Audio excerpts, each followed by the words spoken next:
Vale, muchas gracias.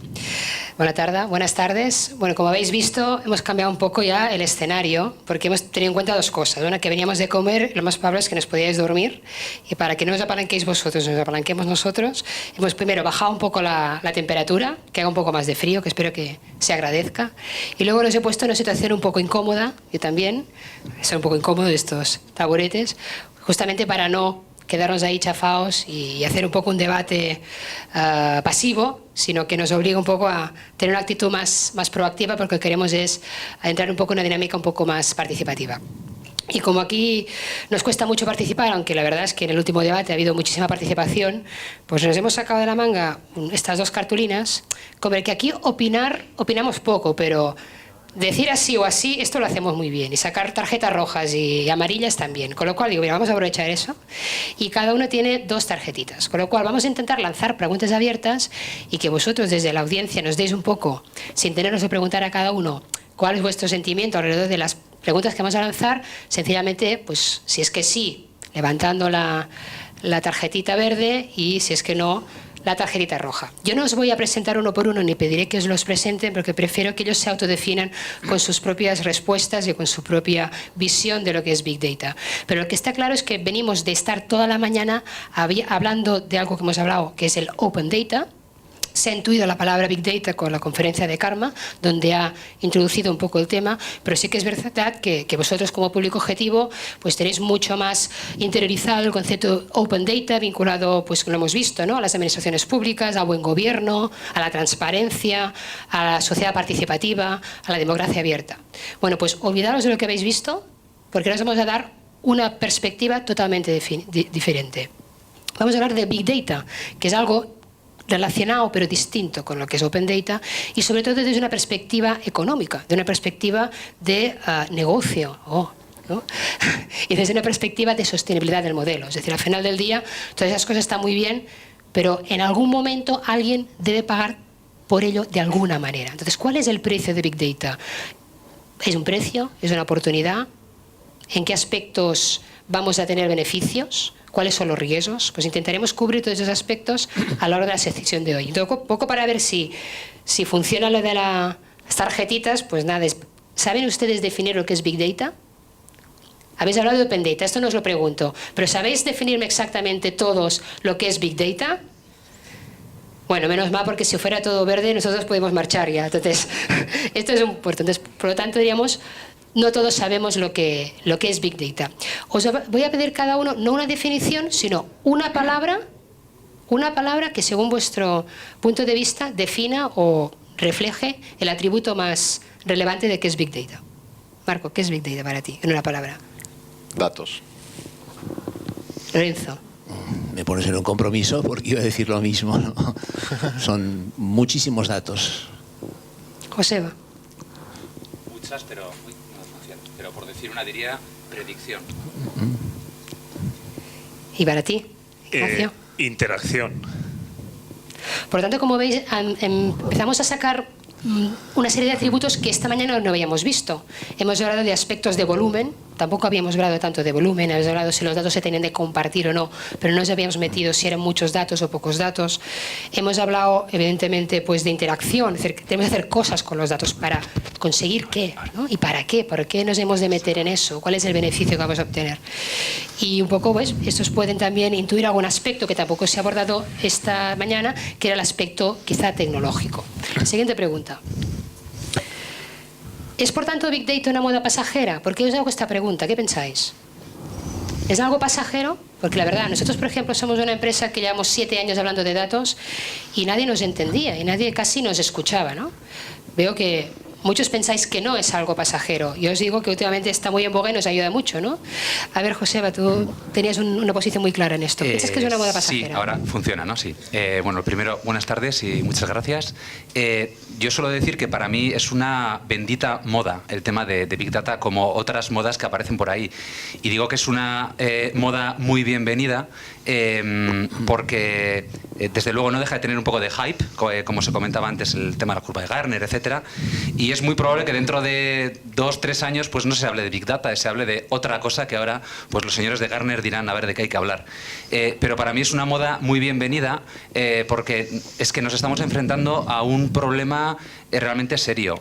Según la gente de Booz Allen, era el 2010, estimaban que el universo digital, es decir, la cantidad de datos que hay en el mundo, hacían una estimación un poco salvaje y decían que había unos 1.200 exabytes de data por ahí. Es decir, ¿sabéis? Un exabyte es un millón de teras. Cada uno que tenga un portátil en casa con un tera de disco duro, pues estamos hablando de 1.200 1.200 exabytes.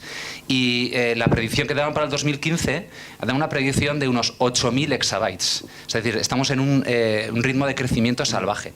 Si además tenemos en cuenta que en el 2010 el 90% de los datos del universo digital eran datos no estructurados, es decir, datos que no están en el gran almacén de datos de una empresa, sino que son nuestro email, nuestro Twitter, cualquier cosa, la foto que hemos sacado por ahí, el 90%. Y si tenemos en cuenta además que se estima que en el 2015 el 68% de esos datos no estructurados van a ser generados por usuarios, es decir, por mí, por todos los que estamos en esta sala, lo que nos estamos dando cuenta es que estamos inundando el mundo de datos. Y todos lo sabemos lo que ocurre cuando tienes muchos datos, tienes mucho de algo y al final no lo utilizas, se convierte en basura. Y estamos avanzando hacia una especie de síndrome Diógenes digital a nivel mundial o avanzamos con nuevas tecnologías para lo que es la gestión de grandes, enormes almacenes de datos, con variedad de datos, es decir, que mezclen datos estructurados, no estructurados y toda la gama intermedia. Y además con herramientas que nos permitan hacer análisis de datos en tiempo real para obtener un beneficio, un valor y que nos sirvan para hacer predicción. Y cuando digo nos, quiero decir un ciudadano, una empresa, una administración pública, quien sea. O esto se pone de moda y nos ponemos las pilas de verdad, y me consta que todo el mundo nos estamos poniendo las pilas, o nos va a pillar el toro y nos vamos a encontrar delante de una cantidad de datos brutal, no estructurada y además, bueno, pues que va a tener, vamos a decir, la vigencia que tiene en tweet, que son aproximadamente 5 segundos. Pero Ignacio, me decías que en el coffee break que hace 2 años ni tú hablabas de Big Data, ¿no? ¿Cómo es que ha venido esta moda? ¿Quién lo ha puesto de moda? Te decía esto sobre todo porque yo no soy experto en Big Data. Yo vengo desde el ámbito de la ciudad. Nosotros somos urbanistas. Entonces, es muy interesante, sin embargo, cómo ha entrado esto de lleno y ahora nos llaman a sitios donde se habla de Big Data, ¿no? Y no es este el primero, sino que nos tocan ya con cierta frecuencia hablar de ciudades y de Big Data. Bueno, ¿qué tiene que ver esto? Pues desde nuestra perspectiva, los datos son las piedras. Es decir, podemos, simplificando, decir que las ciudades hasta el siglo XX se construían con piedras, simplificando. Y ahora parece que se construyen también con datos. O que además de las piedras hay que poner una capa virtual de datos. Pues esto es interesante, ¿no? Pero sobre todo es interesante si lo enfocamos de tal manera que ni antes la ciudad estaba orientada a las piedras ni hoy debe estarlo a los datos, tiene que estar orientada a las personas. Entonces, el dato como herramienta, como medio, no como fin, para construir, bueno, ecosistemas de cooperación, de convivencia, que partan de un concepto básico que es la civitas. No nos olvidemos que ciudad y civilización tienen la misma raíz, civitas, y por lo tanto es el lugar de convivencia. Y digo esto para intentar lanzar un poco el guante respecto al tema de si los datos ayudan o no a la convivencia, a una vida mejor o generan otros problemas. Esto lo hablamos un poco más adelante. Lorenzo, ¿piensas que es una moda que está aquí para quedarse? Pues a mí me da la sensación de que sí, porque lo que estábamos diciendo antes, se está generando tal cantidad de datos y esto no va a ir marcha atrás. Cada vez hay más recursos para generarlos, tenemos pues sensores distribuidos por todos los sitios en la ciudad, sistemas de aparcamiento, estamos hablando de vídeos, estamos hablando de datos a través de satélites de seguimiento de posiciones de vehículos, etcétera, y esto difícilmente se va a ir para atrás. El único problema es ver cómo vamos a ser capaces de sacar jugo a esta cantidad enorme de información. Ya te digo, yo no soy un experto tampoco en Big Data. De hecho, me he encontrado con esos términos de repente hace unos pocos meses, porque nuestra aplicación en concreto, no solamente no es Open Data, que ya lo has dicho antes, sino que además no sé hasta qué punto lo puedes considerar Big Data. Es un segmento muy específico de datos que tenemos que tener permiso para utilizarlos y que con ello generamos información que supongo que sí, que eventualmente se podrá transformar en datos abiertos por las municipalidades. Desde perspectiva, Marco, como director de Big Data de un banco líder como BBVA. ¿Dónde viene? Bueno, pues mucha de esa información sigue viniendo de una electrónica muy ad hoc que se despliega como infraestructura en las redes viarias. Y claro, ¿qué ocurre? Que el Big Data para algunas empresas también es un disruptor del modelo de negocio. Para empresas que han vivido muchos años casi en exclusiva de este tipo de, vamos a llamarlos cachivaches de muy diferente tipo que también hacemos nosotros, supone un problema. Entonces, hay que transformar los problemas en oportunidades. Innovación destructiva, ¿no? Sí, más o menos. Pero bueno, pues hay empresas que cogen el toro por los cuernos y de hecho con alguna de estas empresas tradicionalmente muy de electrónica estamos dando un paso adelante montando lo que llamamos un Smart Mobility Lab porque lo que quieren es aprovecharse del Big Data en vez de morir por el Big Data. Todo el mundo ahora sabe el tema de Waze, además se ha comentado antes, $1.000 millones, fantástico, es como el cuento de hadas, ¿no? Que Google compra esta empresa israelí. Todos los que hemos sido beta testers de Waze, encantados, ¿no? Vamos, esto es un tema de comunidad muy interesante y luego es un gran negocio, como todo. Entonces, yo creo que donde está el desafío para muchas empresas que han estado viviendo en un modelo tradicional, pues vamos a decir, entre comillas, tradicional, cosa que no era tradicional hace 20 años, es que hay que adaptarse al Big Data y en vez de sufrir una disrupción en tu modelo de negocio, hay que aprovecharse de esa ventaja que te da, que son todos los datos no estructurados, abiertos, de cualquier forma que pululan. Quizá la clave es esa, ¿no? La superposición de capas o de datos que son, bueno, más o menos regulares, organizados, como los de vuestras tarjetas de crédito, de los bancos o los de las llamadas telefónicas, junto con datos sociales. Yo cuando has hecho la pregunta me ha venido a la mente el mismo ejemplo que acabas de citar tú, Waze, porque creo que es un ejemplo muy claro de superposición de elementos estructurados de navegador con red social, ¿no? Entonces, incorporar la capa social a otras capas más formales es lo que puede generar ahí algo explosivo, algo innovador, interesante. ¿Y en tu caso con qué datos trabajas en vuestros proyectos? Bueno, nosotros, yo no sé si trabajamos con Big Data o con Little Data, la verdad es que no lo sé, trabajamos con muchos datos, ¿no? Pero nuestra interpretación de la ciudad, desde luego, hoy es muy diferente a la que era hace 10 años, casi a la de hace 5, ¿no? Básicamente trabajamos con distintas capas de datos. Claro, los primeros, la base es la capa territorial, la capa física. Y esto... Fijaros, hasta esto ha cambiado, porque antes teníamos que pagar por esos datos, lo cual a mí siempre me indignaba ir a una administración pública y pagar por comprar la cartografía digital que ya habíamos pagado previamente con nuestros impuestos, todos. Entonces, hace 20 años, ¿no? Cuando empezaba esa primera capa, y me parecía que lo que había que hacer era abrir eso a la sociedad. Yo no sabía lo que era el Open Data y estas cosas, pero me parecía que era de sentido común. Bueno, pues esta es la primera capa de datos con la que trabajamos.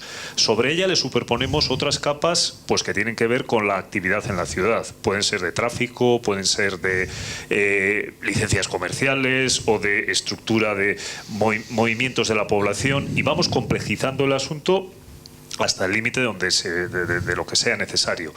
Y bueno, el siguiente reto para nosotros es la visualización de esos datos, porque tratamos de interpretar cómo funciona la ciudad y no nos vale para nada los códigos de comunicación que usábamos hace 5 o 10 años. Tenemos que contarlo de manera distinta.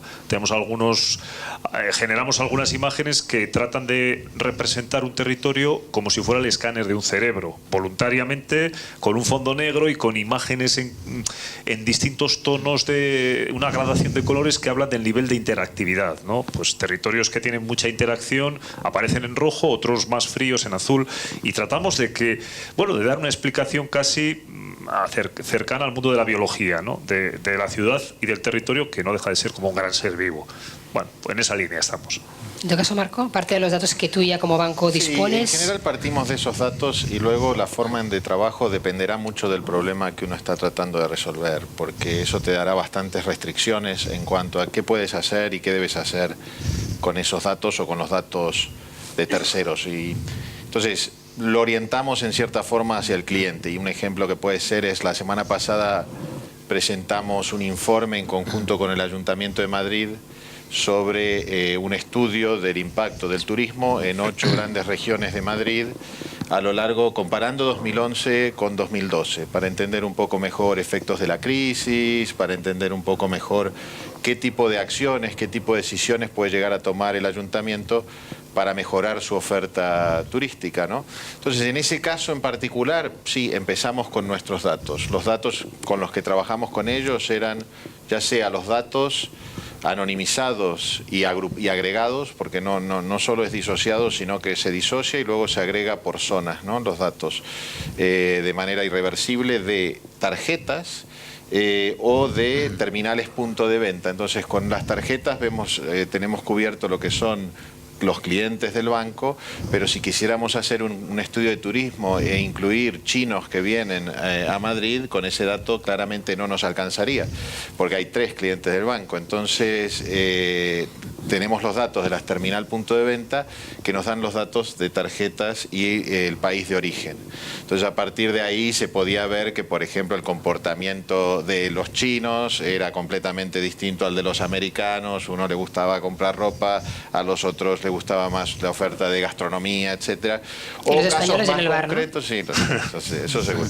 Y los casos más concretos era que una de las cosas que surgieron era que era bastante interesante, era que en la zona de Sol, en el centro de Madrid, a la mañana veías a un montón de americanos o ingleses o nórdicos que estaban comprando en minimercados, ¿no?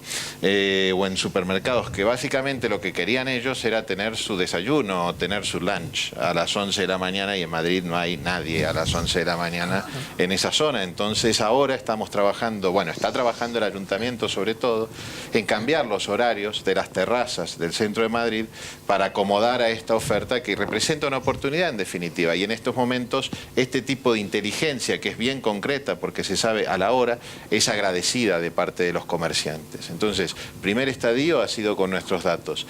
El segundo que ya estamos trabajando es, a partir de estos primeros resultados, porque a mí me parece que con Big Data es un esfuerzo delicado en donde realmente hay que ir convenciendo a la gente y al potencial usuario o beneficiario de Big Data del valor que hay. Si no es puro bla bla bla y lindos grafiquitos, ¿no?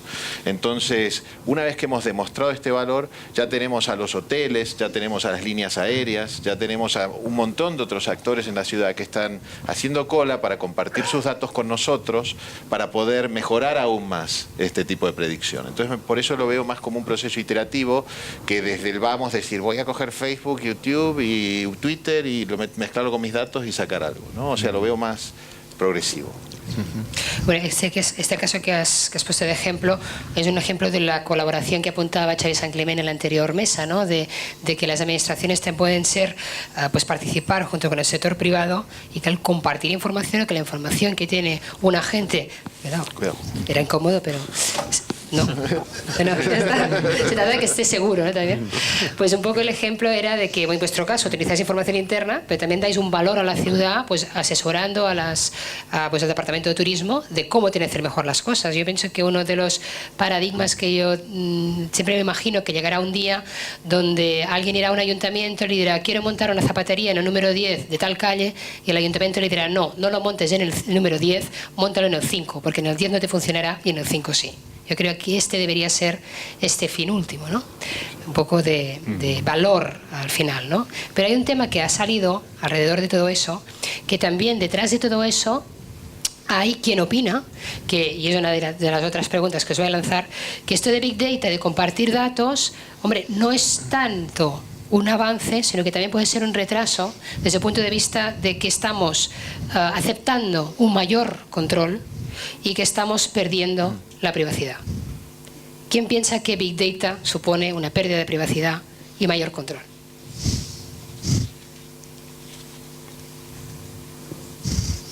¿Qué es verde y qué es rojo? Verde es que sí, que es más que hay una pérdida de privacidad y mayor control. A ver, Nancy, verde ya que te es malo y rojo es bueno en este caso. Verde es decir, estoy de acuerdo que Big Data nos controla, bueno, estamos perdiendo privacidad. Nancy, ya que te conozco, te ha tocado. ¿Qué opinas sobre esto? Efectivamente estamos perdiendo privacidad, porque si desde tu smartphone saben por Foursquare dónde estás, cruzan datos, digamos, uno está totalmente ubicable y con los cruces uno pierde privacidad, ¿no? Lo había dicho Karma en la mesa anterior con el tema de la privacidad y cómo se están manejando todos los datos y los cuidados que justamente hay que tener, y como una anonimización que deberían tener, pero no sé cómo se construye eso, ¿no? Elena, tú que estás aquí con la roja, es que pensabas que no piensas, tú estás de acuerdo, sí, que no es un mayor control ni pérdida de privacidad y tal. Claro, se trata de eso, ¿eh? Una pregunta con trampa porque realmente sí que supone una mayor, o sea, una pérdida de privacidad, pero eso no tiene por qué ser un atraso. O sea, justamente, bueno, es un poco un cambio de mentalidad que tiene que haber en la población y en varios estratos, ¿no? O sea, el que des más información tuya no tiene por qué ir en contra de ti.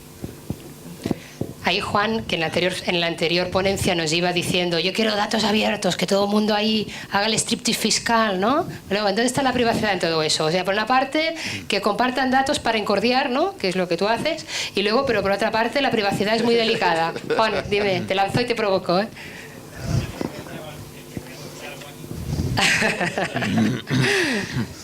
Pero creo que de todas maneras creo que hay una tercera vía.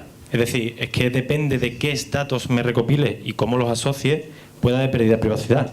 Es decir, yo no veo mal que de mi tarjeta de crédito el banco sepa que un cliente tiene tales hábitos de compra, pero no relacionado a Juan Romero.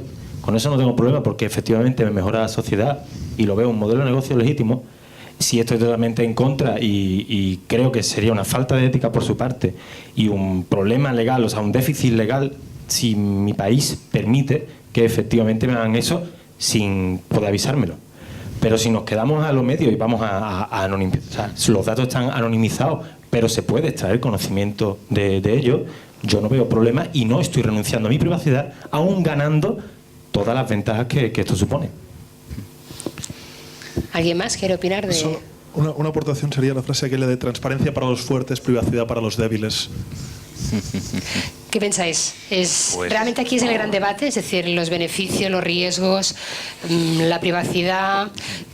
¿Es una barrera para el desarrollo de Big Data? ¿Cuál es vuestra posición? Yo pondría dos noticias. Una que está ahí en la revista, que la acabo de leer mientras estábamos comiendo, y era que la Asociación de Protección de Datos catalana ha hecho una especie como de guía de buenas prácticas o un documento, etcétera, para lo que tiene que ser las prácticas en cuanto a recopilación de datos en la Smart City, que es la primera agencia de protección de datos que lo ha hecho. Y eso me parece muy positivo. Además, dice una cosa que estoy completamente de acuerdo, que nosotros como centro tecnológico hemos hecho proyectos de Smart City, ni sé ya cuántos, pero muchos de ellos quedan en el, muy bien, el demostrador funciona, fantástico y tal, genial. ¿Lo podemos poner en producción? Ni de broma, que esto no cumple ninguna ley de protección de datos. Entonces, incluso para las empresas que trabajan con nosotros, muchas son reacias a meterse a invertir un duro en una I+D de este tipo, porque dicen, ¿para qué si luego no voy a poder utilizarlo? Y si lo utilizo, ojo, que igual es ilegal. Y luego otra noticia que comentábamos antes, que venía ayer, que era que por primera vez 37 agencias de protección de datos de diferentes países se han reunido y han escrito todos a una carta a Google para decirle que mucho cuidado con el Google Glass, vete pensando cómo vas a hacer el tema de la privacidad, porque esto no me lo vas a poner en mi país tal cual. O sea que yo creo que es un tema que desde luego preocupa muchísimo, porque la tecnología al final es como siempre. Puedes hacer un buen uso, un mal uso. De este se pueden hacer unos usos fantásticos. Medicina, calidad de vida, ciudad, comercio, etcétera. Pero no hay más que ver el tema de PRISM y el gran hermano que nos ha montado aquí ahora la administración americana, o la otra noticia que venía ayer, que no sé si os habéis enterado, para todos aquellos usuarios de la cloud de Amazon, Amazon tenía una ideología que era mi cloud siempre va a ser pública, yo no voy a meterme en clouds privadas. Bueno, pues adivinar quién le ha quitado a IBM el contrato de montarle la cloud a la CIA. Amazon. Entonces empiezas a preocuparte un poco por los datos que estás subiendo. Hombre, yo no soy experto, pero algo que me sucedió ayer mismo, al darme de alta en una cloud, es lo siguiente. Yo utilizo 3 teléfonos, pues como la mayoría de nosotros. El teléfono de la oficina lo pongo sin problemas en cualquier cuestionario de internet. El móvil, bueno, algunas veces. Y el de casa, nunca, jamás. O sea, nunca jamás quiere decir que no lo pongo nunca jamás. Bueno, pues ayer me estoy dando de alta en un servicio de un determinado proveedor de cloud y de repente aparece, verifique si sus datos son correctos. Y ahí estaba el móvil de mi casa. ¿Cómo ha llegado hasta allí? No tengo ni idea, pero ahí estaba. Y no lo he dado yo, eso está claro. Pero debemos estar así de paranoicos cuando hace años ya que tenemos la huella digital y estamos pidiendo democratización, apertura de datos y todo transparente. Bueno, te contaré, hablando ya que has mencionado la huella digital, nosotros llevamos, pues hace ya años, intentando convencer al Ministerio del Interior que autorice la implantación de un sistema de identificación dactilar de uso civil. En principio le quedaron que sí, a lo mejor sí, con la condición que fuese un sistema separado del de la investigación criminal. Los motivos y las ventajas que esto podía llevar son enormes. Por ejemplo, una de las cosas que te evita es que haya gente con dobles documentos nacionales de identidad, porque ahora en estos momentos sabéis que cuando se emite el documento nacional de identidad te toman 2 huellas, no entraremos en tecnología, posadas o rodadas, con la idea de que luego se archivan. Pero se archivan en un archivo como imágenes nada más. Por consiguiente, cuando tú quieres recibir renovar el carnet de identidad, nadie comprueba si tienes ya otro carnet de identidad, cosa que se podría hacer si te pudiera identificar con la huella dactilar. Y eso no se ha hecho precisamente por temas de protección de datos, que no se podían cruzar, que el carnet de identidad era un sistema nada más que para identificar al ciudadano, pero claro, la finalidad de este sistema AFIS o SIDE era precisamente para identificar al ciudadano, pero de una forma dinámica. Por ejemplo, ahora se está utilizando y hablan de introducirlo, pero exclusivamente para identificación de personas desaparecidas y cadáveres, que me parece que es una parte muy pequeña de la población, ¿no? Afortunadamente. Esperemos. Pero ahora en estos momentos la identificación por medio de la huella dactilar con el documento nacional de identidad no sirve nada más que para que cuando a ti se te olvide de la clave que te dieron para la firma electrónica que está incluida en el carnet de identidad, puedas ir y recuperarla. Entonces tú metes un carnet de identidad, pones tu huella, el sistema te identifica 1 a 1 con la huella que tienes en el carnet de identidad y entonces te permite que introduzcas otra nueva clave que se te volverá a olvidar, naturalmente. Porque tampoco sé de cuántos de ustedes utilizan la firma electrónica del documento nacional de identidad, cuando hubiera sido mucho más práctico gastarse el dinero en poner un sistema de identificación dactilar con el documento nacional de identidad, por supuesto, ¿no? Marco, danos luz porque yo ya me he perdido. O sea, hay puntos fuertes, puntos débiles, ventajas, convenientes. Empiezo por lo que dijo Juan, que no se preocupe, que básicamente no se puede por ley.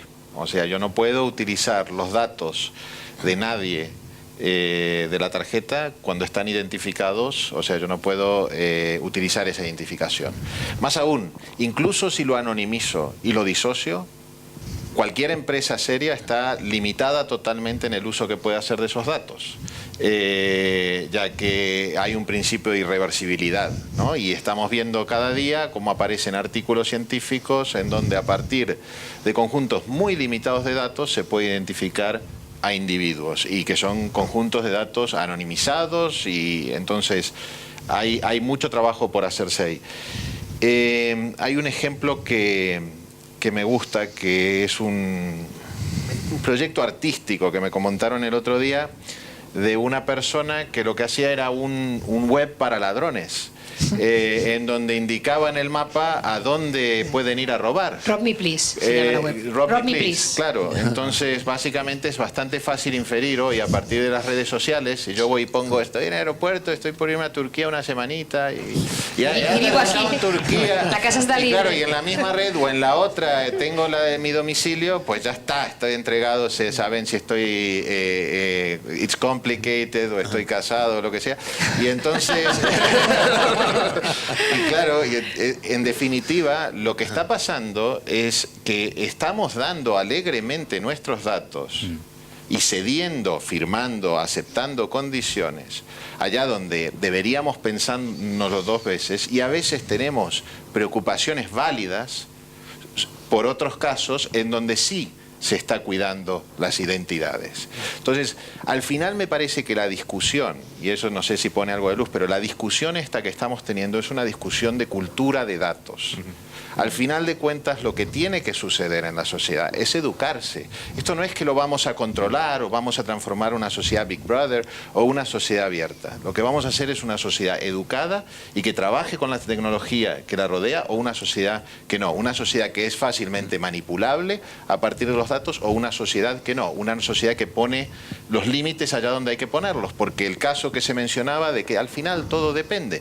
No es lo mismo mi dato y lo que yo dejo que se haga con él, y hasta lo que es mi intimidad, mi salud, mi vida privada, mi vida profesional, en donde sí que tiene que haber una frontera, con el dato de una empresa pública, ¿no? Como los ejemplos que se daban antes. Sí, son dos entidades sociales, pero deberían ser tratadas muy distintas. ¿Y dónde se pone ese límite? Siempre va a haber alguien que va a querer que el límite esté más acá y otro que va a querer que el límite esté más allá. Pero la única forma de poner un límite es a partir de un debate consensuado donde hay un conocimiento. Y hoy, en definitiva, en el tema de datos, el gran faltante que me parece es esa educación, es ese generar la cultura de datos, es ese dar cursos de datos en la primaria. Yo estoy de acuerdo con eso, Marco, pero creo que es un poquito más complejo. Estoy de acuerdo por analogía con lo que ha supuesto el entrar en otras culturas tecnológicas. Pues, por ejemplo, el teléfono móvil, ¿no? Hace 15 años, cuando empezaba el móvil, pues a la gente le sonaba en la ópera y en todas partes, ¿no? Y poco a poco hemos ido adquiriendo una cierta cultura de poner en no molesten, ponerlo en silencio, apagarlo. Bueno, una cierta cultura, falta un poco, pero vamos, una cierta cultura. Sin embargo, aquí hay una diferencia, y es que yo creo que no se basa solo en la cultura del ciudadano, sino que hay un factor que es el interés de alguien en manejar esos datos. Y eso ya quizá se escape a la cultura que uno pueda tener. Es decir, que alguien que tiene un interés comercial o un interés político o un interés X en manejar los datos, pues normalmente ya se ocupa de ponerte el gancho para que tú confiadamente pues entres, ¿no? Y firmes un acepto, unas condiciones que no te has leído o que no te las vas a leer. Y bueno, yo creo que entrar en esa cultura no va a ser fácil, intuyo. Yo creo que hay dos dimensiones, una dimensión cultural y una dimensión ética. Claro. Muchas veces no puedes regularlo todo. Normativa también, ¿no? Posiblemente una tercera normativa, y es, bueno, pues fijar unas reglas también del juego.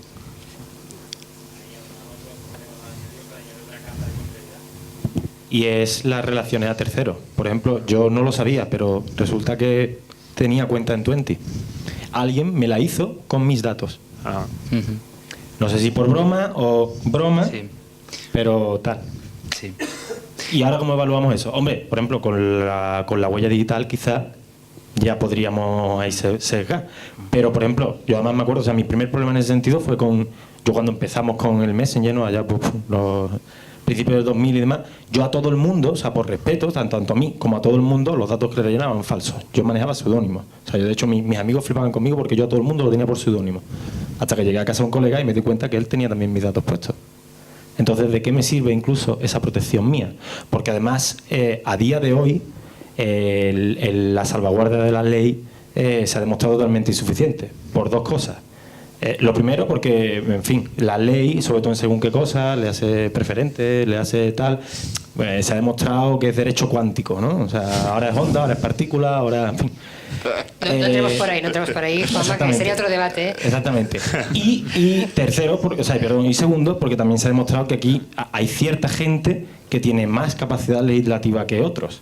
¿Vale? De hecho, o sea, se dice que no hay separación de poderes, y no, al ciudadano lo han separado todo lo que han podido, pero a otros sí, pero no permíteme un inciso. Ese señor que está en BBV esta es una compañía regulada, sujeta a un férreo control del Banco de España, de todas las normas, y ese señor compite con un señor que se llama PayPal, que no es un banco, que no está regulado, que no sirve en ninguna ley, y que tiene... Sí, está inscrito en Luxemburgo. Exacto, inscrito en Luxemburgo, y que sabe nuestra cuenta corriente, nuestra tarjeta Visa, y que tiene más de 2 millones de atributos, y lo digo porque conozco al data scientist de PayPal, y me dijo, tengo 2 millones de atributos de cualquier de los más de 150 millones de clientes de PayPal en el mundo. Sé dónde hacen clic, si entran en Amazon, qué libro compran, y si después de comprar el libro en Amazon lo hacen a las 10 de la mañana o a las 10 de la noche, y después hacen clic en eBay. Entonces, está muy bien, pero si hay regulación, ¿cómo regulas a todo el mundo? Y si en Europa nos vamos ahí a poner finos en hacer una gran regulación europea, mientras nuestras empresas compiten con empresas americanas que no tienen esta regulación. Entonces, ¿Cómo podemos defendernos a nivel privado, a nivel público? ¿Cuál es el paradigma de cambio, Joseba? Ya sé que no es, vamos a decir, es solo un ángulo, pero yo estoy de acuerdo contigo, Marco. El tema educativo es fundamental. El tema educativo de niños, de adolescentes, claro, entras en un problema y es que primero hay que formar al formador. Y todos sabemos cómo está el tema educativo. Pero, y tristemente, tiene que ocurrir algo para que exista una conciencia de que hay que hacer algo. No sé si será cuando PayPal, no sé, compre a todos los bancos de España y nos encontremos que ahora todo el dinero se va a Luxemburgo, no sé, puede ocurrir, o Google se meta en los bancos y ya la hemos liado. Pero a nosotros, como anécdota, nos ocurrió hace unos cuantos años que llevamos unos años dando la matraca de, oye, el tema del ciberbullying, el tema del ciberbullying, el tema del ciberbullying. Y tuvo que ocurrir algo un instituto en el País Vasco para que, bueno, oye, hubo una concienciación y alguien dijese, oye, pues que sí, poneros a hacer un poco de I+D en tema de ciberbullying y tal. Y bueno, pues el año pasado lo sacamos, que es un tema para evitar el ciberbullying, te hace un montón de patrones de comportamiento y tal, y ahora lo estamos aplicando temas de... Ahora, todos los chavales tienen una webcam, pues hay que aplicar temas de visión artificial para determinar determinados patrones y tal. O sea, alertas para los padres que aquí está ocurriendo algo. Que luego ves la aplicación y parece muy sencillo, pero caray, lo que lleva por detrás es una algoritmia bastante compleja. Y claro, el tema de la educación de los chavales es algo que se está dejando de lado. Inteco, por ejemplo, si conocéis Inteco tiene unas muy buenas guías de tema de, bueno, pues de seguridad de los chavales, guías para los padres, etcétera. Y yo creo que, no sé, si se les ha bajado un 0,001% de la población, pues vamos, daos. O sea que yo, para mí, educación, educación y educación. Y lo demás, pues ya veremos cómo salimos. Bueno, un poco el debate de la privacidad nos abre un poco la puerta a otra pregunta, ¿no? Que es lo que sigues tú. Detrás de esto va a haber un cambio cultural, va a haber un cambio de hábitos, y teóricamente nos dicen que vamos a tener, ¿no?, ciudades y vamos a ser ciudadanos más inteligentes. Entonces, gracias a Big Data nos vamos a convertir todos en más inteligentes. ¿Estamos de acuerdo?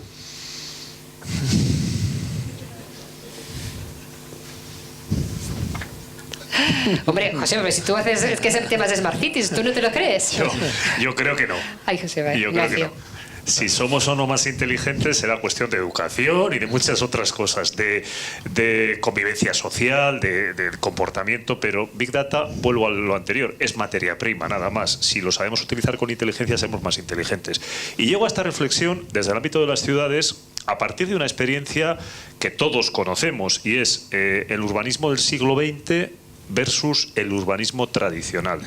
Es un caso distinto, pero creo que tiene una analogía. ¿El urbanismo del siglo XX es mejor o es peor que la ciudad tradicional? Yo creo que es peor, ¿no? Hemos hecho, sobre todo en la última etapa del siglo XX, un modelo de ciudad, pues hombre, que no lo podemos comparar, pues no sé, con el ensanche de Barcelona o con el centro histórico de Santiago de Compostela. Entonces, una sociedad más avanzada, más evolucionada, con más información, con más formación, genera un urbanismo peor. ¿Por qué? Pues quizá porque ciertas fuerzas que intervienen en la ciudad actúan de una determinada manera y el producto resultante no es satisfactorio.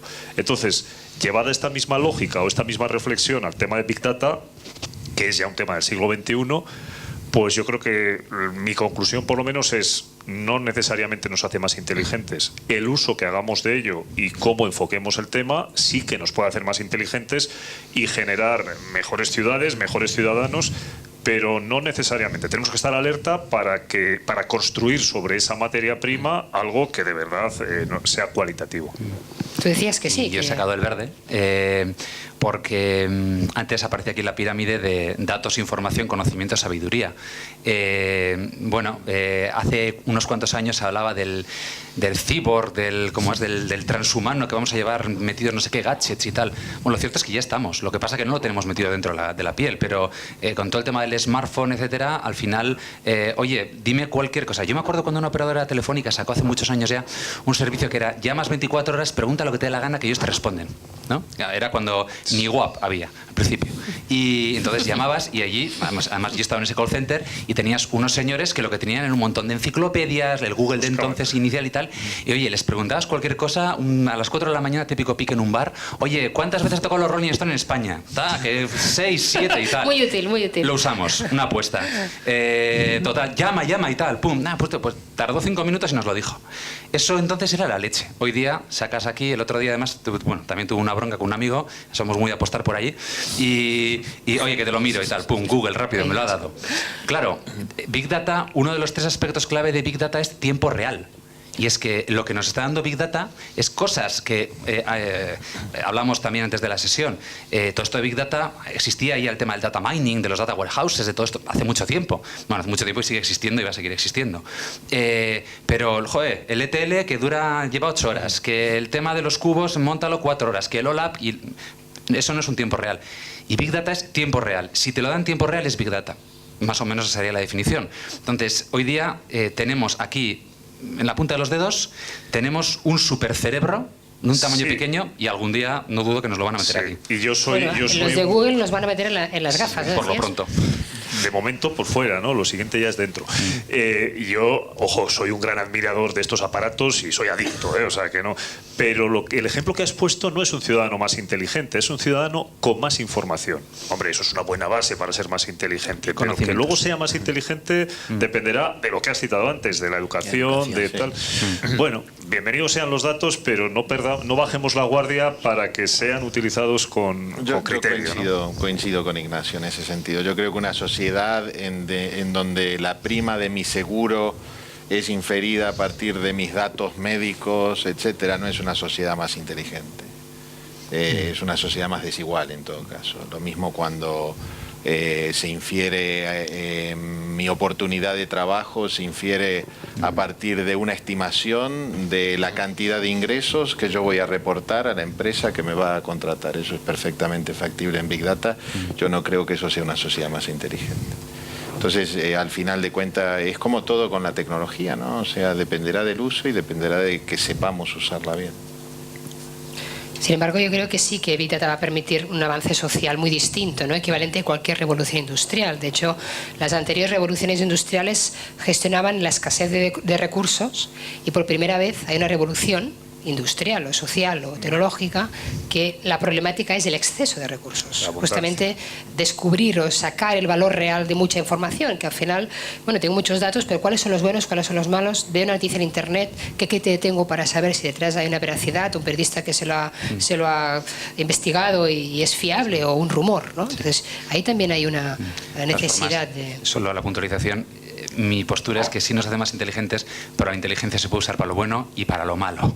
Y eso es lo que... en definitiva pasará por... Sí, exacto, ¿no? Entonces, en definitiva, lo que tiene... El rol de la transparencia es muy importante, al lado de lo que tú decías, ¿no?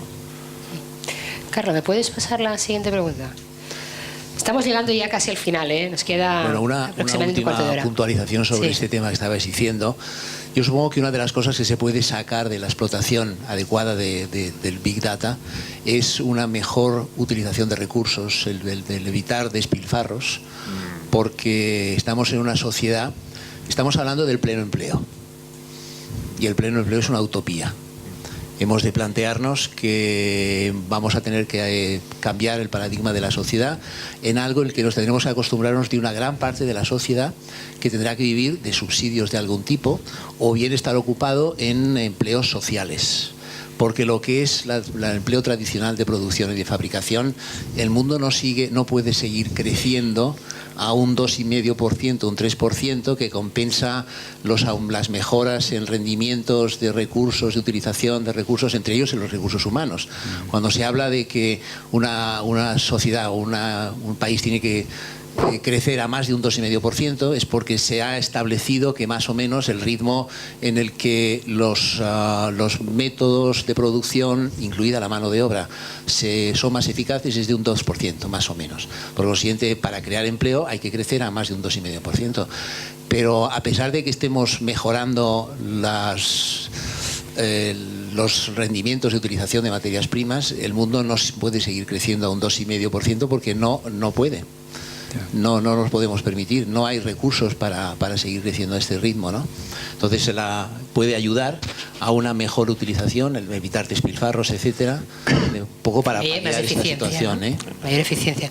Lo que sí que es verdad, y es un poco la antesala de la pregunta 7 que os haré, es que quizá la clave de cualquier transformación tecnológica o de revolución social o industrial, al final siempre hay digamos, beneficios y siempre hay costes, ¿no?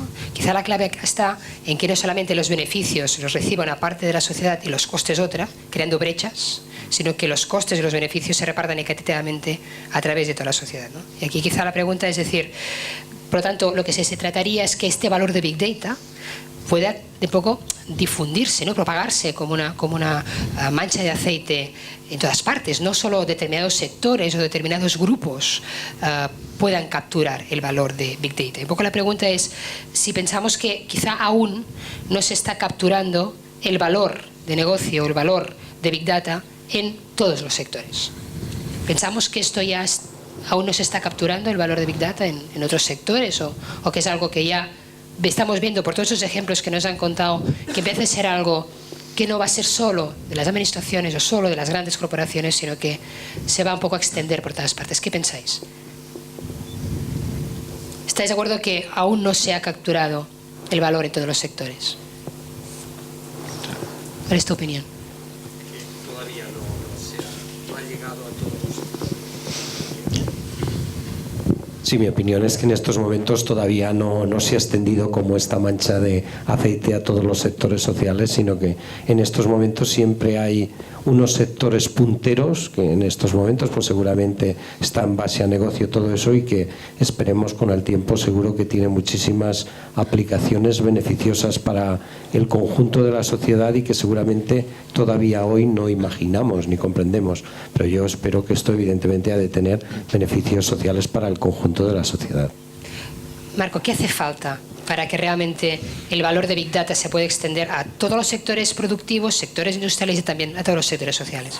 Yo creo que sí, yo creo que estamos lejos, bastante lejos todavía de cerrar ese ciclo y creo que lo que hace falta es justamente cerrar el ciclo.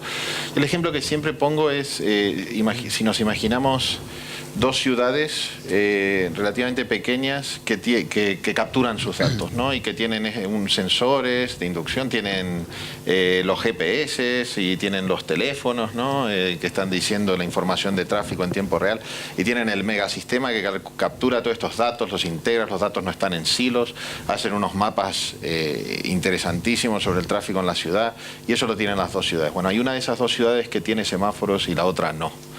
Entonces, ese dato tiene el mismo valor para las dos ciudades, pero haciendo un equivalente monetario, la liquidez del dato para la ciudad que tiene los semáforos es muchísimo mayor que para la que no lo tiene, porque simplemente podría alcanzar con enchufar esa información para que eso repercuta en un beneficio real para los ciudadanos a partir de tener semáforos sincronizados con el flujo de tránsito en la ciudad. Entonces lo que creo que falta es mucho de esta segunda parte. Estamos empezando a tener los datos que surgen de los teléfonos, de los móviles, de las redes sociales, etcétera, etcétera, pero nos faltan estos enchufes que cierren un poco el loop y que repercutan en beneficios reales. Y yo creo que es eso, es buscar, el próximo paso de Big Data para mí es buscar esta liquidez del dato. José, vosotros hacéis proyectos de I+D multisectoriales. Sí. Cuéntanos cómo está el despliegue de Big Data en los sectores que tú conoces. Pues mira, yo estaba pensando ahora, me estaba viniendo a la cabeza un tema, esto es sobre modelos de negocio en teoría, y antes hablábamos de que en las grandes crisis es cuando aflora más el arte y la creatividad. Pues alrededor nuestro tenemos un grupo de museos que están además muy empeñados en todo el tema de Art Analytics, que se llama, es decir, utilizar todo lo que es la analítica de datos para generar arte, para generar objetos de arte. Y hay ideas preciosas, hay ideas muy muy bonitas que las hemos visto. ¿Cuál es el problema? Pues el de siempre, que estás hablando de instalaciones con un nivel tecnológico quizás tampoco demasiado caro, pero cuando tienes que hacer algún tipo de hardware ad hoc, no te vale el típico Arduino, alguna cosita, o necesitas un tema de desarrollo, una cierta analítica de datos un poco avanzada, eso tiene un coste. Y lo que estamos viendo es que, bueno, pues ideas preciosas que hay en museos y artistas, ojo, estoy hablando de museos y todo lo que los rodea, mundo creativo y artístico, no salen adelante. Entonces, no lo hemos hablado, pero yo creo que en el mundo del arte y de la creatividad, Big Data yo creo que nos va a traer grandes alegrías y quizás dentro de unos 100 años el Guggenheim en Bilbao, la mitad en vez de ser escultura y pintura, pues sean unos cachivaches que están haciendo no sé qué en base infiriendo información de las tarjetas de crédito que utilizan en Puerta del Sol y en Pekín, no lo sé. Pero yo creo que va a haber cosas muy bonitas y muy interesantes, pero todavía, por desgracia, no acaban de salir por las partes de modelo de negocio. En otras, industria, transporte, salud, construcción y urbanismo, yo creo que en todos los sectores donde al final la predicción, y por eso decía al principio que para mí, bueno, pues de una palabra diría predicción, donde la predicción tiene valor, la predicción la obtienes a través del Big Data en sus múltiples sabores. Ahí un poco quizá la barrera está en lo que después pregunto, si la gente piensa que de verdad Big Data va a cambiar tanto la manera de trabajar y los modelos de negocio. Es decir, hemos visto cómo está transformando la manera de relacionarse a la sociedad, incluso de los ciudadanos hacia sus administraciones, y una preocupación de las administraciones reinventarse para hacer frente a esta nueva manera de relacionarse y a partir de ahí dan valor.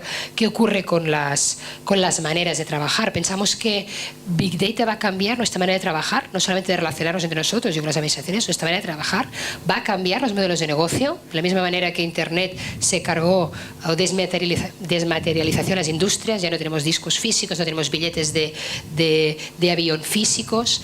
¿Va Big Data, pensáis, a cambiar y transformar los modelos de negocio?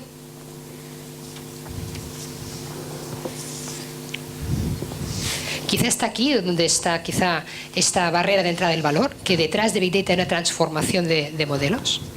Seguro que sí. Yo la verdad es que no tengo ni idea de hacia dónde lo va a cambiar, pero estoy absolutamente convencido de que lo va a cambiar. Y quizá simplemente por deducción de cosas que han pasado en un pasado reciente. No olvidemos que hace 6 o 7 años no existían los smartphones. 6 o 7 años. No estoy hablando del siglo pasado. Es que el año pasado se celebraba, pues no sé, el 5º aniversario del iPhone o algo así, ¿no? O sea, debemos estar en el año 6 o en el año 7 del smartphone, que es un aparato que nos ha cambiado la vida y nos ha incorporado una capa de valor, no sé si inteligencia, información o qué, pero es una herramienta espectacular. Entonces, claro, uno proyecta hacia adelante y dice, bueno, ¿qué es lo que veremos dentro de otros 6 o 7? Dentro del ámbito de la tecnología y específicamente dentro del ámbito de Big Data. No lo sé, pero algo interesante seguro. Y algo que nos cambia, porque yo creo que si tuviéramos que sintetizar en una sola palabra los tiempos actuales, no sé si habéis hecho este ejercicio alguna vez, busquemos una palabra que caracterice los tiempos que estamos viviendo. A mí me sale una, que es cambio, ¿no? No sé si estáis de acuerdo. Y si hubiera que poner 2, yo diría cambio acelerado. Porque siempre ha habido cambio, pero estos son los tiempos del cambio. Y además un cambio vertiginoso, acelerado. Bueno, pues en 5 o 6 años esto puede ser algo... Nos volvemos a reunir aquí y a ver qué encontramos, ¿no? De todas formas, yo sigo... Bueno, como os he dicho al principio, no conozco grandes cosas de Big Data. Y entre pequeños esfuerzos para no hacer el ridículo cuando estaba aquí delante de vosotros, estuve leyendo una serie de escritos, entre ellos cosas de Deloitte, en la que, por ejemplo, habla sobre el tema de Big Data, que hay un volumen de negocio calculado de no sé si son 40.000 millones de euros o de dólares. Y en estos momentos lo que se supone que se ha gastado son unos pocos miles, fundamentalmente en empresas que están invirtiendo en herramientas de investigación para poder sacar jugo a esta cantidad de datos. Big Data parece ser que se ha convertido, es como si fuera el descubrimiento del siglo, y no deja de ser nada más que una manera de llamar al hecho evidente que hay montones de información y cada vez más, y lo que hay que saber es cómo utilizarla. Lo que estábamos diciendo, de lo que nos permite el teléfono inteligente, los tabletas, los ordenadores hoy en día, a través fundamentalmente de Internet, que tenemos información y tenemos acceso a un montón de información que no es nada más que parte de todo este Big Data debidamente estructurado y presentado. Ahora hay que ver cómo se saca jugo a todo esto para hacer temas de negocios. ¿Lo ves igual, Marco? ¿Para vosotros sí, BBV va a transformar la manera de de trabajar absolutamente. o el modelo de negocio? Hay sectores en donde ya ha cambiado el Big Data los modelos de negocios. A ver, el modelo de negocios de Google, de Facebook, que les ha costado un tiempo converger, es un modelo de negocios que podemos decir que es 100% Big Data. O sea, está fundamentado en el Big Data y es tremendamente exitoso. Nos gustaría que haya modelos de negocios también exitosos. No sé si os pasó, cuando empezó a aparecer Google como buscador, Nadie la sabía. primera vez, ¿y qué diablos? ¿De dónde saca esta gente el dinero? ¿Cómo se mueve? Facebook, ¿no? Pero es lo mismo. Y bueno, pues evidentemente Exacto. debían de tener una visión a mucho más largo plazo que nosotros, ¿no? Bueno, lo han encontrado. Nos gustaría que no todos los modelos de negocios sean agencias de publicidad, ¿no? O sea, pero en definitiva, por ejemplo, en el ejemplo nuestro, lo digo, nosotros un negocio del banco que es la adquirencia, que es dar servicios para que los comerciantes puedan recibir pagos, ¿no? Son estos TPVs virtuales para los e-comerciantes o físicos, etcétera, por los cuales se cobra una cuota mensual, o sea, depende del banco, que hay distintos o de la institución financiera, que hay distintos modelos de negocios, se cobra una cuota mensual o se cobra por comisión, hay varias cosas. Este modelo va a cambiar drásticamente, porque yo mismo hoy, esto con el ejemplo, por ejemplo, de Madrid y turismo y de cómo la información de estos TPVs puede dar otro valor, hoy es un experimento. Mañana el comerciante que está aportando este valor va a esperar tener una tajada de la externalidad que está representando el aportar ese valor. Y lo va a esperar con justicia. Entonces yo tengo que estar... Y si no soy yo, será otro el que va y le va a regalar TPVs a cambio de que le cedan los datos. Entonces, no queda otra que cambie, va a cambiar los teléfonos, no va a tardar mucho en venir alguien a ofrecernos teléfonos a cambio de un mayor acceso al dato que el que nos pide, por ejemplo, Telefónica, y a cambio darte el teléfono gratis. Eso no va a pasar mucho tiempo. Entonces, creo que sí, que va a influir drásticamente en los modelos de negocio. Un poco, es que no estaba preparado, porque no veo las preguntas, Marco, pero es que la siguiente era, ¿creéis que los datos son en sí mismos el nuevo modelo de negocio? ¿Pensáis que sí o no? ¿Que los datos van a ser una manera mejor de aprovechar los negocios tradicionales o que en sí mismo el dato va a ser un modelo de negocio? Ahí querías intervenir. Sí, yo, bueno, en mi empresa precisamente parte del modelo de negocio son los datos y muy ligados a la publicación. Yo creo que, yo estoy hablando con Elena Alfaro hace cosa de un año, cuando justo empezabais a plantearos pues lo de publicar, hacer cosas con vuestros datos desde el BBVA, esto que acabas de decir, los TPVs, etcétera. En aquel momento ya Elena hablaba de un problema que se vislumbraba, que era la crisis de reputación del banco en el momento en que empieza a utilizar datos que provienen de transacciones, que es una cosa en principio privada, del contrato pues del usuario final con vosotros. Precisamente creo que, aunque pueda parecer paradójico, el hecho de haber hecho divulgación y publicación de ese uso os refuerza la reputación y no os la perjudica, porque al final parece que porque se publica o porque hay Facebook y tal, uno está dando más datos que de otras maneras, y eso es falso. O sea, constantemente te están llamando al fijo para hacerte encuestas y preguntas que no sabes quién te pregunta. Además, quien no te identifican, te mienten en muchos casos, te dicen directamente que son de la compañía del gas, y lo que están es haciendo una encuesta sociológica de ver si responde un varón o una mujer, de qué edad, de que no sé qué, a veces diciéndote que es la compañía del gas le das hasta tu número de cuenta o le das un montón de información. Esto ya hace muchos años, cuando se hacía, con los grandes hackers que han entrado en la NASA y en grandes sistemas, ellos mismos confesaban que la gran mayoría de veces entraban por ingeniería social, o sea, llamaban al conserje diciéndole que se habían olvidado de la contraseña, que por favor que se la diera, que no sé qué. Y al final se la daban y era por teléfono, o sea, por un medio absolutamente convencional y fuera de sospecha, en principio. Yo creo que la gracia está en que uno, con los datos que tiene, al hacer publicación está diciendo, ojo, tengo estos datos, pero mira, los estoy usando para esto y no te pido más datos que los que utilizo. Eso también es interesante, cuando en un formulario de internet o en donde sea te piden que introduzcas 40.000 campos, dices, a ver, ¿para qué los quieres?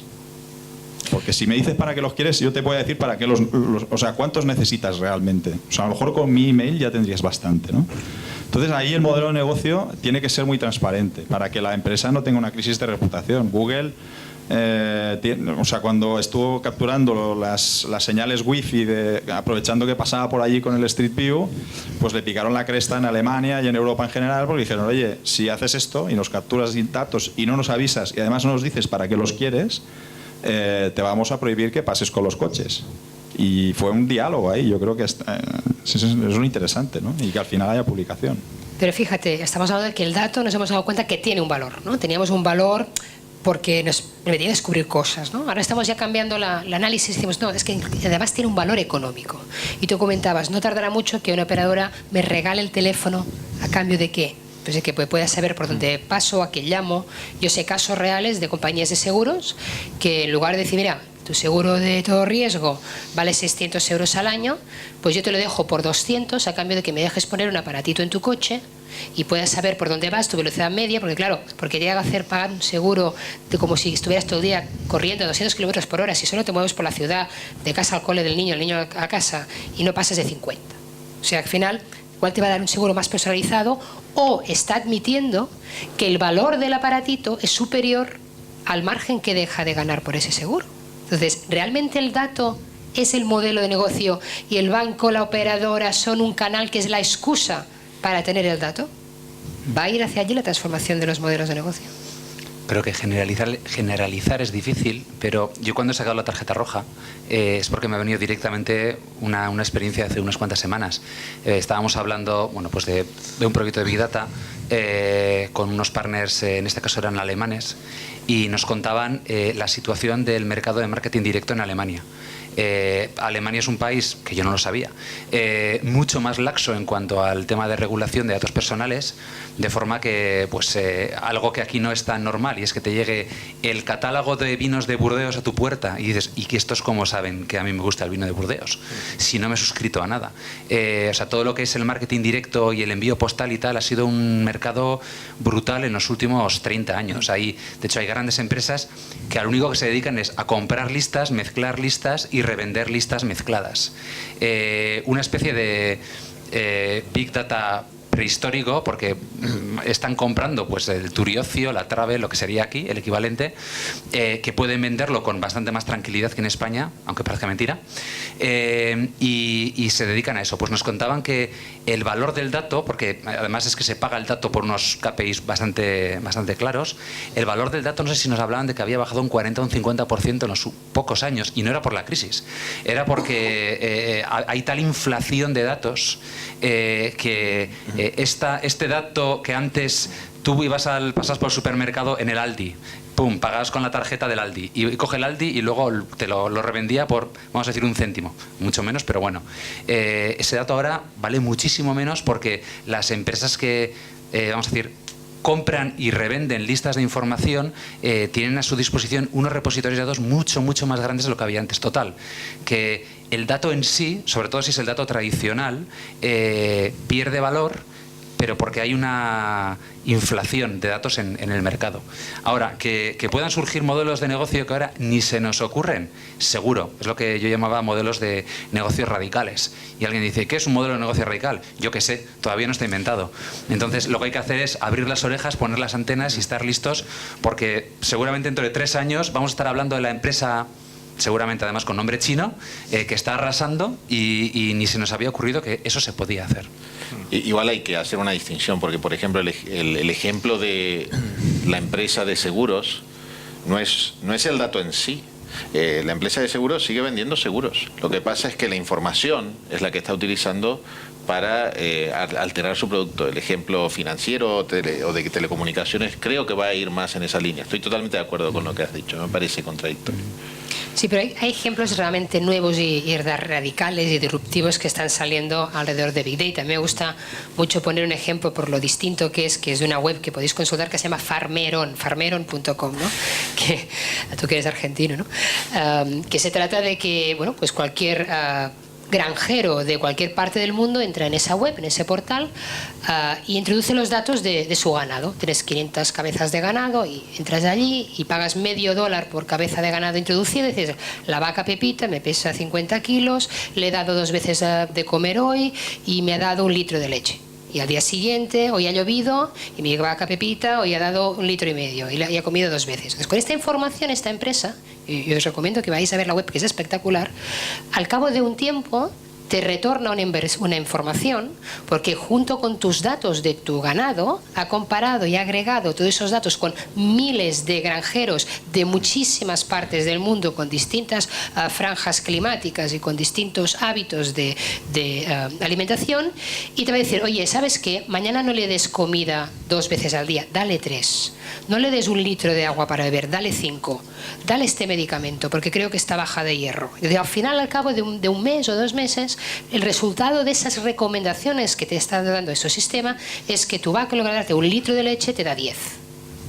Y eso existe, y existen casos también donde tú das, pues tú compras un aparatito que vale 100 euros, que se llama Fitbit, te lo pones aquí y además hay mucha gente aquí, ¿no?, que se baja la aplicación del malcoach de Adidas y está diciendo, oye, llevas 1 hora sentada, tendrías de haberte levantado porque esto no es un hábito saludable de vida, o tendrías de haberte comido una manzana que ya llevas 2 días sin comer fruta, ¿no? Entonces, todas estas cosas, esos motores de recomendación, ¿basados en qué? No en el dato que yo estoy dando, que es poquito, sino en la suma de muchísimos datos de gente como yo, distinta, que me definen los patrones de comportamiento a partir de los cuales me pueden recomendar cosas en las cuales yo encuentro valor. Igual yo estoy dispuesto a pagar por eso, estoy dispuesto a pagar que alguien me diga a mi móvil, oye, llevas 1 hora sentada, quizá que te levantes y subas escaleras, ¿no? O igual que digo, oye, dale 3 veces al día la comida porque te dará más leche, ¿no? Y esto lo vemos, nuevas aplicaciones tremendamente innovadoras, por supuesto también en el campo de la medicina. Nosotros conocemos pues hospitales de Estados Unidos que están cargando pues 50 años de historiales médicos, 50 años de terapias, y están empezando a encontrar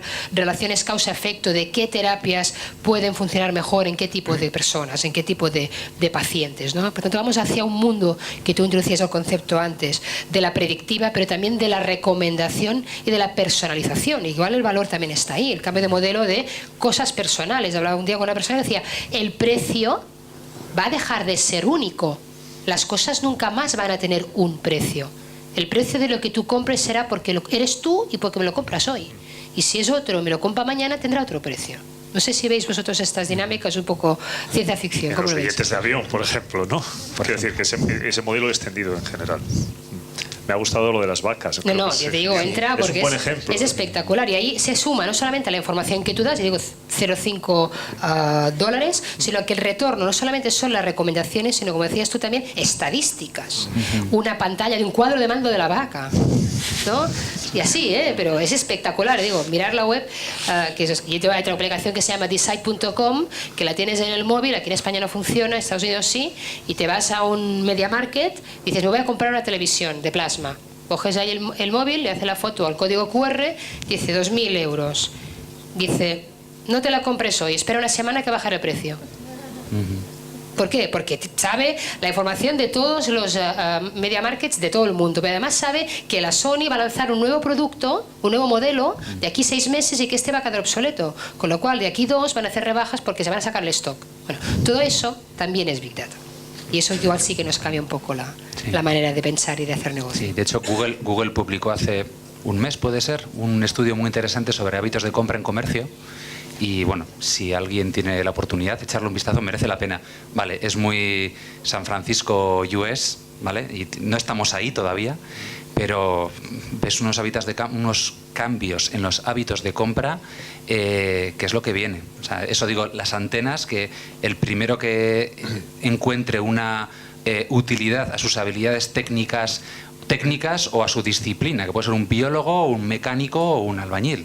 El primero que encuentre una utilidad en base a poner antenas y adelantarse, dado que el hardware el almacenamiento hoy día está tirado, y a Hadoop, Apache, Cassandra, tienes cantidad de software de dominio público que hace virguerías, pues yo creo que 4 amigos en un taller o en un garaje la pueden liar. Bueno, estamos ya en el tiempo, yo creo que hemos dado muchísimas vueltas al tema de Big Data y os voy a hacer ya la última pregunta.